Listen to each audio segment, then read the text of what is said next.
வணக்கம். நாம எல்லோருமே வாழ்க்கையில எதையாவது அடையணும்னு ஓடிக்கிட்டே இருக்கோம். சில சமயம் நாம எவ்வளோ கடினமா முயற்சி செஞ்சாலும் ஒரு சுவர்ல முட்டிக்கிற மாதிரி ஒரு உணர்வு வரும் இல்லையா? ஆமா. ஒரு விதமான போராட்டம். அதேதான்.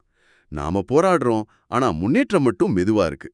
ஆனா இந்த போராட்டத்துக்கு பதிலா நாம விரும்புற விஷயங்களை நம்ம பக்கம் ஈர்க்கிறதுக்கு ஒரு வழி இருக்குன்னு சொன்னா எப்படி இருக்கும்? ம்ம். இன்னைக்கு நாம உங்களுக்காக கேப்ரியல் பெர்ன்ஸ்டைனின் சூப்பர் அட்ராக்டர் புத்தகத்தோட சாராம்சத்தை ரொம்ப ஆழமா பார்க்க போறோம். இது வெறும் பாசிட்டிவா நினைங்க அப்படின்னு சொல்ற விஷயம் இல்ல. நிச்சயமா இல்ல. நம்ம விரும்புற வாழ்க்கைய உருவாக்குறதுக்கு நம்மளோட மனநிலையையும் சக்தியையும் அதாவது எனர்ஜியையும் எப்படி பிரபஞ்சத்தோட இணைக்கிறதுன்னு இது சொல்லிக் கொடுக்குது. நாம போராடுற நிலையிலிருந்து ஈர்க்கிற நிலைக்கு எப்படி மாறுறது, அதுதான் இந்த உரையாடலோட நோக்கம். கரெக்ட். இது ஒரு குறிப்பிட்ட ஆன்மீக மற்றும் சுய முன்னேற்ற தத்துவம். இதோட மையக்கருத்து ரொம்ப எளிமையானது, ஆனா சக்தி வாய்ந்தது. அது என்ன? உங்களுடைய உணர்ச்சி நிலை தான் உங்க யதார்த்தத்தை உருவாக்குது. அதாவது நீங்க வெற்றியை அடைஞ்சதுக்கு அப்புறம் சந்தோஷமா இருப்பீங்கன்னு இல்ல. ஓகே. நீங்க முதல்ல சந்தோஷமா உணர்றது தான் வெற்றியை உங்க பக்கம் ஈர்க்கும். இந்த காரண காரிய உறவை தலைகீழா மாத்துறது தான் இந்த புத்தகத்தோட முதல் படி. சரி, அப்போ ஒரு சூப்பர் அட்ராக்டர் அப்படிங்கிறது யாரு? அவங்களுக்கும் சாதாரணமா இலக்குகளை துரத்துறவங்களுக்கும் என்ன வித்தியாசம்? நல்ல கேள்வி. ஒரு சூப்பர் அட்ராக்டருங்கிறது அவங்க விரும்புற விஷயங்கள் அடையறதுக்காக கடுமையா போராடுறவங்க இல்ல. அதுக்கு பதிலா அவங்களுடைய உள்மன நிலைய சந்தோஷமாவும் அன்பாவும் நம்பிக்கையாவும் வச்சுக்கிறாங்க. அப்படி செய்யும்போது அவங்களுக்கு தேவையான வாய்ப்புகளும் ஆட்களும் வளங்களும் சிரமம் இல்லாம அவங்கள தேடி வருது. அப்போ அந்த சக்தி, அந்த எனர்ஜி தான் முக்கியம். அதேதான். இங்க முக்கியமான விஷயம், நீங்க வெளிப்படுத்துற அந்த சக்தி தான் உங்களோட ஈர்ப்பு புள்ளி. நீங்க சந்தோஷத்தையும் நம்பிக்கையும் வெளிப்படுத்தினா பிரபஞ்சம் உங்களுக்கு அது மாதிரியான அனுபவங்களே திருப்பி கொடுக்கணும் இந்த புத்தகம் சொல்லுது. இது கேட்க நல்லா இருக்கு.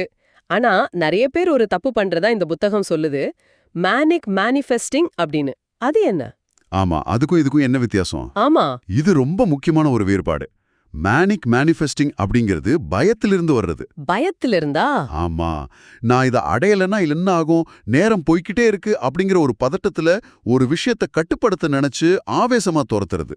உதாரணத்துக்கு, ஒரு வேலை கிடைக்கணும்னு தினமும் 100 இடத்துக்கு அப்ளை பண்றது மட்டும் இல்லாம ஒரு விதமான விரக்தியோடையும் பயத்தோடையும் அது செய்யறது. ஓ, புரியுது. அதாவது செயல்ல தப்பில்ல, ஆனா அந்த செயலுக்கு பின்னால இருக்கிற அந்த பயம் கலந்த உணர்ச்சி தான் பிரச்சனையா? மிக சரியா. அந்த பயம் கட்டுப்பட்டு உணர்வும் பிரபஞ்சத்துக்கிட்ட இது என்கிட்ட இல்ல, எனக்கு இது கிடைக்காதுங்கிற சிக்னல் அனுப்புது. ஓ. அதனால உங்களுக்கும் பிரபஞ்சத்துக்கும் இடையிலான அந்த இயல்பான தொடர்பு துண்டிக்கப்படுது. ஆனா ஒரு சூப்பர் அட்ராக்டர் அதே செயலை செய்வாங்க, ஆனா ஒரு நம்பிக்கையோட. ஒரு அமைதியான மனநிலையில. ஆமா, எனக்கு எது சரியானதோ அது சரியான நேரத்துல கிடைக்கும் அப்படிங்கிற ஒரு அமைதியான மனநிலையில செய்வாங்க. அந்த உணர்ச்சி தான் எல்லா வித்தியாசத்தையும் உருவாக்குது. அப்போ நாம் அந்த பயம், சந்தேகம், கோபம் மாதிரியான எதிர்மறை எண்ணங்கள்ல சிக்கும்போது அதிலிருந்து எப்படி வெளியே வர்றது? அதுக்கு இந்த புத்தகத்திலயாவது பிராக்டிக்கல் வழி இருக்கா? நிச்சயமா இருக்கு.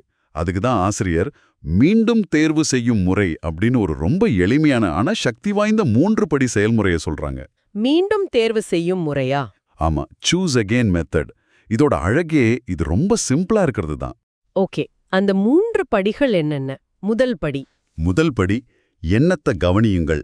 அதாவது உங்களுக்குள்ள ஒரு எதிர்மறை எண்ணம் ஓடுறத முதல்ல கவனிக்கணும். உதாரணமா, என்னால இது செய்யவே முடியாதுன்னு ஒரு எண்ணம் வருதுன்னு வச்சுப்போம். சரி. அந்த எண்ணம் வந்த உடனே அது உங்க உடலையும் மனசையும் எப்படி பாதிக்குதுன்னு கவனிங்க. ஒரு விதமான சோர்வு, பதட்டம் வருதா? அதை சும்மா ஒரு சாட்சியா இருந்து பாருங்க. ஓகே, கவனிக்கணும். சரி, கவனிச்சாச்சு. அடுத்தது? இரண்டாவது படி, அந்த எண்ணத்தை மன்னியுங்கள். இது ரொம்ப முக்கியம். மன்னிக்கணுமா? ஆமா, அந்த எதிர்மறை எண்ணம் வந்ததுக்காக உங்களை நீங்களே திட்டிக்க கூடாது.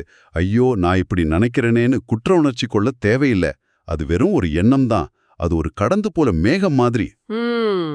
அந்த எண்ணத்தோட இருக்கிற பிணைப்பை விடுவிச்சு, சரி, இந்த எண்ணம் எனக்கு ஒரு பாடத்தை சொல்லிக் கொடுக்க வந்திருக்குன்னு ஒரு கற்றல் வாய்ப்பா பாருங்க.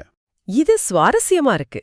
நாம பொதுவா அந்த எண்ணத்தோட சண்டை போடுவோம், ஆனா இங்க அதை மன்னிக்க சொல்றீங்க. சரி, மூணாவது படி என்ன? மூன்றாவது படி, மீண்டும் தேர்வு செய்யுங்கள். இப்போ அந்த பழைய எதிர்மறை எண்ணத்துக்கு பதிலா உங்களுக்கு கொஞ்சம் நல்ல உணர்வை கொடுக்கிற ஒரு புதிய எண்ணத்தை நீங்களே வேணும்னு தேர்வு செய்யணும். உடனே ரொம்ப பாசிட்டிவா மாத்தணுமா? அதுதான் இல்ல. அது ரொம்ப பெரிய பாசிட்டிவ் எண்ணமா இருக்கணும்னு அவசியம் இல்ல. என்னால எதையும் செய்ய முடியாதுங்கிற எண்ணத்துக்கு பதிலா சரி நான் ஒரு சின்ன அடியாவது எடுத்து வைக்க முயற்சி பண்றேன் அல்லது நான் இதுக்கு முன்னாடி கஷ்டமான விஷயங்களை சமாளிச்சிருக்கேன் அப்படிங்கிற மாதிரி ஒரு சின்னதா நம்ப முடியா இருக்கிற ஒரு எண்ணத்தை தேர்வு செய்யணும். வாவ்! இது எதிர்மறை எண்ணங்களை அடக்கிறது இல்ல, அதுக்கு பதிலா அதை ஏத்துக்கிட்டு மென்மையா நம்ம கவனத்தை வேறொரு சிறந்த எண்ணத்துக்கு திருப்புறது, ஒரு ஸ்டியரிங்க திருப்புற மாதிரி. அருமையா சொன்னீங்க. இது உங்க சக்திக்கு எதிரா போராடுறதுக்கு பதிலா அது திசை திருப்புறது தான். இந்த முறையை நீங்க பழக பழக எதிர்மறை எண்ணங்கள் உங்க மேல இருக்கிற பிடியே இழந்துடும். இது ஒரு மனத்தசை மாதிரி பயிற்சி செய்ய செய்ய வலுவாகும். காலை நேரத்துல தியானம் பண்றது, நல்ல அஃபர்மேஷன் சொல்றது, மந்திரங்கள் சொல்றது மாதிரியான கருவிகளும் இந்த மாற்றத்துக்கு ரொம்ப உதவும். இங்கதான் இந்த விஷயம் இன்னும் சுவாரஸ்யமா மாறுது. இந்த புத்தகத்துல நன்றாக உணர்வது நல்லது அப்படின்னு ஒரு கருத்தை ரொம்ப ஆழமா வலியுறுத்துறாங்க. ஆமா, அதாவது நல்லா உணர்றதுங்கிறது நம்ம வெற்றிக்கு பிறகு கிடைக்கிற ஒரு பரிசு இல்ல, அதுவே வெற்றிக்கு ஒரு முன்னிபந்தனைன்னு சொல்றாங்க. இது நம்ம வழக்கமா யோசிக்கிறத டோட்டலி தலைகீழா மாத்துதே. ஆமா, இதுதான் இந்த தத்துவத்தோட மையப்புள்ளி. நம்ம சமூகத்துல நான் அந்த வேலையை வாங்கினதுக்கு அப்புறம் சந்தோஷமா இருப்பேன், நான் அந்த வீடு வாங்கினதுக்கு அப்புறம் நிம்மதியா இருப்பேன் அப்படின்னு தான் நாம பழக்கப்படுத்தப்பட்டிருக்கோம். நாம சந்தோஷத்தை ஒரு இலக்கா பாக்குறோம். அதேதான். ஆனா இந்த புத்தகம் சொல்லுது சந்தோஷம் இலக்கு இல்ல, அதுதான் வழி. நீங்க முதல்ல நல்லா உணர்றதுக்கு முன்னுரிமை கொடுக்கணும். ஆனா நடைமுறையில இது எப்படி சாத்தியம்? வாழ்க்கையில பிரச்சனை இருக்கும்போது நாம எப்படி நல்லா உணர்றது? இதுக்கு சில குறிப்பிட்ட முறைகளை ஆசிரியர் தராங்க.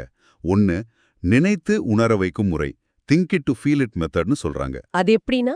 நீங்க ரொம்ப மன அழுத்தத்துல இருக்கும்போது உங்க வாழ்க்கையில உங்களுக்கு ரொம்ப சந்தோஷத்தை கொடுத்த ஒரு நினைவை இல்லனா நீங்க ரொம்ப நேசிக்கிற ஒரு நபரையோ செல்லப்பிராணியோ நினைச்சு பாருங்க. சரி. அந்த நினைவுல மூழ்கி அந்த சந்தோஷமான உணர்வை இப்போ இந்த நிமிஷத்துல உங்க உடம்புக்குள்ள கொண்டு வர முயற்சி பண்ணுங்க. அந்த உணர்ச்சி உங்க இப்போதைய மனநிலையை உடனடியாக மாற்றும். ஓ, இது ஒரு மாதிரி எமோஷனல் டைம் டிராவல் மாதிரி. அடுத்தது டெய்லி டிசைன் முறை, டெய்லி டிசைன் மெத்தட்.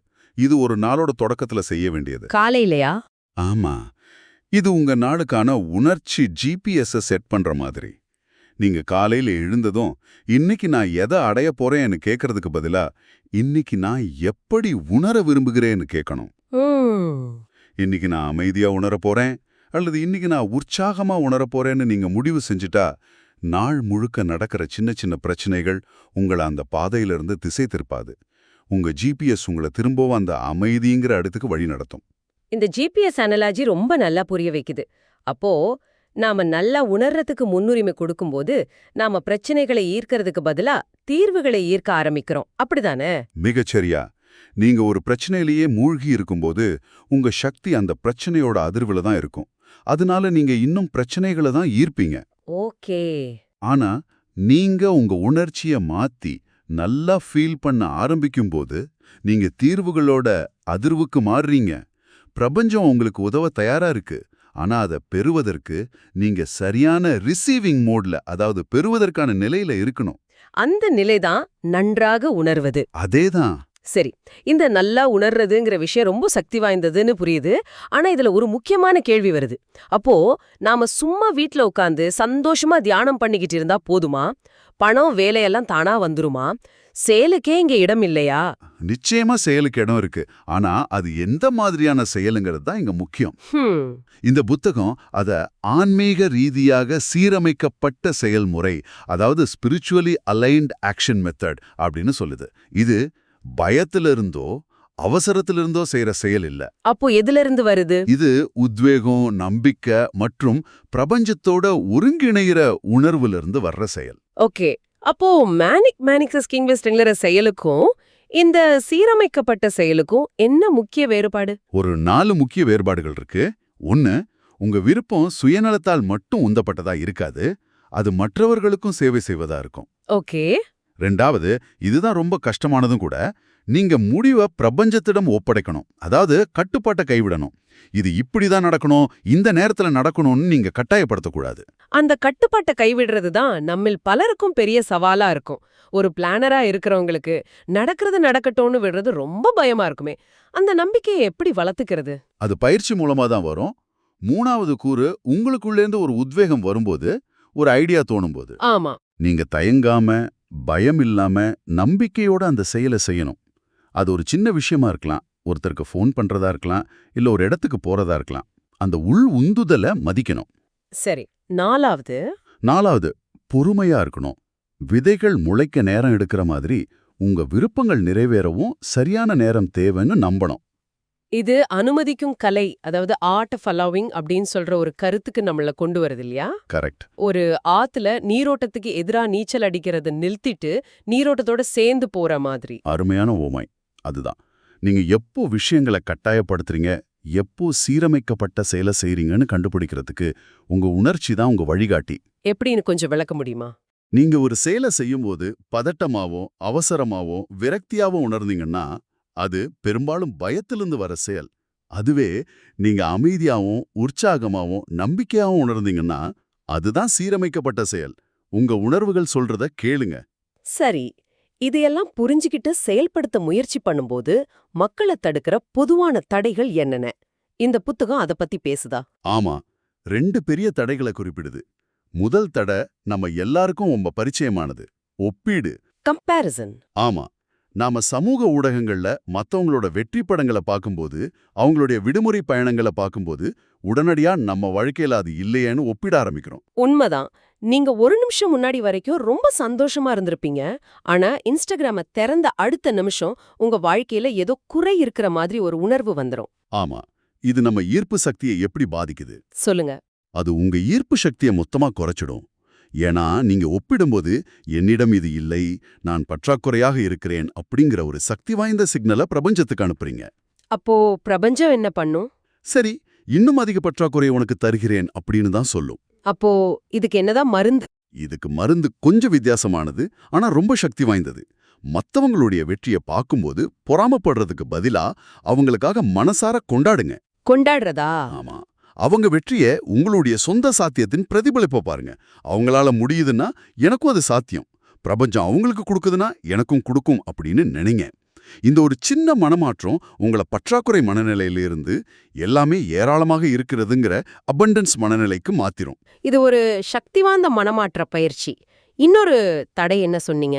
இன்னொரு முக்கிய பயிற்சி, தடையை விட ஒரு தீர்வுன்னு சொல்லலாம். பாராட்டுதல், அப்ரிசியேஷன். பாராட்டுதல். இது வெறும் நன்றி சொல்றது மட்டும் இல்ல. பாராட்டுதல்ங்கிறது உங்களுக்கும் பிரபஞ்சத்துக்கும் இடையில இருக்கிற எந்த தடையையும் நீக்கக்கூடிய ஒரு ஆற்றல். எப்படின்னா? நீங்க உங்க வாழ்க்கையில ஏற்கனவே இருக்கிற விஷயங்களுக்காக பாராட்ட ஆரம்பிக்கும்போது உங்களோட அதிர்வு, உங்க வைப்ரேஷன் உயருது. நீங்க எதை பாராட்டுகிறீர்களோ அது உங்க வாழ்க்கையில பெருகும். அது ஒரு கப் நல்ல காஃபியா இருக்கலாம், இல்ல ஜன்னல் வழியா வர்ற சூரிய வெளிச்சமா இருக்கலாம். சின்ன விஷயங்கள்ல கூடவா? ஆமா, சின்ன விஷயத்துல பாராட்ட ஆரம்பிச்சாலும் அது உங்க ஒட்டுமொத்த சக்தியையும் மாற்றி உங்களை ஒரு ஈர்ப்பு காந்தமா மாத்தும். அப்போ இந்த முழு உரையாடலோட சாராம்சத்தை சுருக்கமா சொன்னா, ஒரு சூப்பர் அட்ராக்டர் ஆகிறதுங்கிறது நாம விரும்புறத கட்டுப்படுத்த முயற்சி பண்றதில்ல. கரெக்ட். அதுக்கு பதிலா நம்ம உணர்ச்சிகளை நாம கட்டுப்படுத்தி சந்தோஷமா இருக்கிறத ஒரு வேலையா செய்யணும். மீண்டும் தேர்வு செய்யும் முறை மாதிரி கருவிகளை பயன்படுத்தி நம்ம சக்திய நேர்மறையா மாத்தி. பிரபஞ்சத்தை நம்பி அது கொடுக்கிற உத்வேகத்தோட செயல்படணும். சரியா சொன்னீங்க. இந்த தத்துவத்தின் சுருக்கம் இதுதான். மேனிஃபெஸ்டிங் என்பது பிரபஞ்சத்தை கட்டுப்படுத்துவதல்ல, அதனுடன் இணைந்து உருவாக்குவது. நீங்க வெளிப்படுத்தும் சக்தி தான் உங்களுடைய ஈர்ப்பு புள்ளி. இதுல நீங்க செய்ய வேண்டிய மிக முக்கியமான முதல் படி, எது நடந்தாலும் பரவாயில்ல, நான் நன்றாக உணர்வதற்கு முன்னுரிமை கொடுப்பேன்னு ஒரு முடிவெடுப்பது. அதுதான் எல்லாவற்றுக்கும் அடிப்படை. இறுதியா உங்களுக்காக ஒரு சிந்தனை. இந்த ஆதாரம் நம்மள எதை அடைய விரும்புகிறேன் அப்படின்னு கேட்கறதுக்கு பதிலா இன்று நான் எப்படி உணர விரும்புகிறேன் அப்படின்னு கேட்க சொல்லுது. ஆமா, ஒருவேளை அந்த நல்ல உணர்வு தான் உண்மையான இலக்கா இருந்து நாம ஈர்க்கிற அந்த வேலை, பணம், உறவுகள் எல்லாமே அதோட ஒரு துணை விளைவுகளாக, ஒரு சைடு எஃபெக்டா இருந்தா என்ன செய்வது? இப்போ இந்த நிமிஷத்துல உங்களுக்கு கொஞ்சம் சிறந்த உணர்வை தரும் ஒரு எண்ணத்தை தேர்ந்தெடுக்க உங்களால என்ன ஒரு சின்ன செயலை செய்ய முடியும்? ஒருவேளை அது உங்களுக்கு பிடிச்ச ஒரு பாட்டை கேட்கறதா இருக்கலாம், இல்ல நீங்க நேசிக்கிற ஒருத்தருக்கு ஒரு மெசேஜ் அனுப்புறதா இருக்கலாம். முயற்சி செஞ்சு பாருங்க.